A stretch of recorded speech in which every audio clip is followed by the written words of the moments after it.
All right, today the movie is Willy Wonka and the Chocolate Factory, released on June 30th, 1971. Welcome to Brandon at Random Reviews, covering one unsystematically chosen movie at a time, based on the novel Charlie and the Chocolate Factory by Roald Dahl, directed by Mel Stewart. For the cast, we have Gene Wilder as Willy Wonka, Jack Albertson as Grandpa Joe, and Peter Ostrom as Charlie Bucket. For the plot synopsis, an impoverished boy wins a trip to tour a famous chocolate manufacturer along with four other children while being constantly manipulated by his con man grandfather. Alright everyone, let's just dive right into this motherfucking movie. This flick was a childhood staple for a lot of people my age and older. It honestly has a lot of great humor. The chocolate manufacturer Willy Wonka creates a contest where he puts 5 golden tickets in random chocolate bars that give people a free tour of his factory. Of course, there are a strange range of children who win the contest along with Charlie, who has 4 supposedly bedridden grandparents to take care of at home. His mom works her ass off washing clothes in a giant tub to also help support these grandparents because her husband slash Charlie's dad passed away a long time ago. They literally eat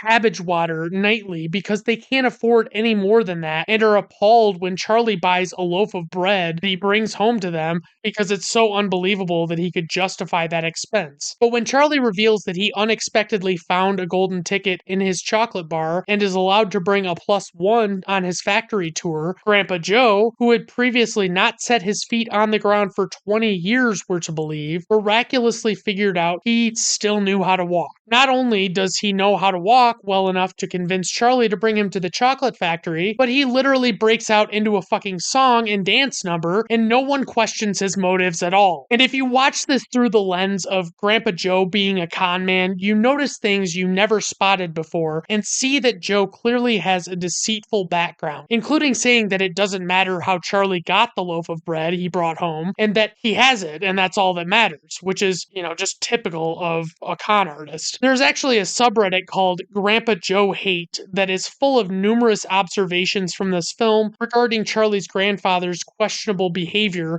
And I feel like I really shined a light on this issue way back when with a Facebook status criticizing his selfishness, pointing out that Charlie should have invited his mother to come with him. Anywho, the other children who got golden tickets include Augustus Gloop, Veruca Salt, Violet Beauregard, and Mike TV. This movie has a bright premise but delivers on several dark and bizarre elements throughout, including a potentially traumatizing Willy Wonka boat ride through a tunnel that includes imagery of chickens being beheaded and an eerie song sung by Gene Wilder himself. Honestly, most of the songs featured in this musical are delightful. So many memorable tunes full of spirit that send viewers into a whirlwind of wonder. This movie manages to captivate its audience with great humor, imagination, bizarre but enjoyable characters, and a number of other terrific elements to help keep your attention. Alright, on to ratings. IMDb 7.8.